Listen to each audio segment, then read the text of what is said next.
Miracle fruit kano atoy nga nay kayo han ko ammo no ampay nga miracle fruit tinagan na ngem dayta ti sabong na no nagukrad mayat ti panaglanglangana dayta ti puon na kasla nagrupok ngem kaya na nga bagkatan na di ibunga na data makitkita yo nga puon natibker pay ngem iti relasyon nyo no dayta nga sabong nagukrad amin dayta bagkatan na nga maibunga kitain nyo data puon na nagado ata nagmayat jay sabong na imbag pay data nga puon uri nakadagdagson kaya na nga bagkatan kasta ko mamot ti tao uri nagdagson nga problema kaya na nga solusyonan kasla dayta nga sabong nagpintas ti rogrogina aging gana mayat ti bukadkad na parang sa relasyon lang sa una masarap masaya pero kalaura ng iba kapag dumating na ang bigat ng problema sumusuko na hindi kagaya nitong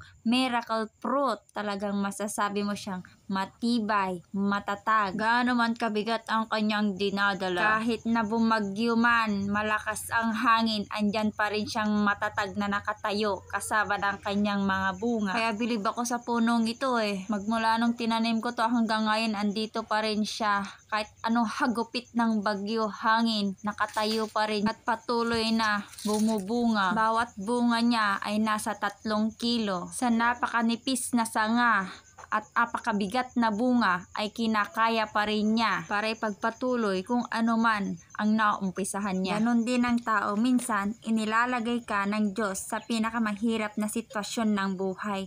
Hindi para pahirapan ka, kundi para maging matatag ka at magtiwala ka sa sarili mo. Kagaya din ng punong ito, napakatatag niya. Kaya walang susuko, laban lang. Tahan ko mampayam mo, no niya, dagi jay benepisyo nga maitod na datoy nga puon, nga dati bunga na kat ko na do benepisyo na daytoy napadas kumuton nga naramananon data nga bunga na bagong mapisi data nga bunga na ragad jempay intunto na pisim ijay mon tumot alaon dadya uneg na nga kasla kapas tay suntumot ti ilutaw pasensya kayo awan samo na awatan nyo dadya imbagbaga nga dapay ti pahugot na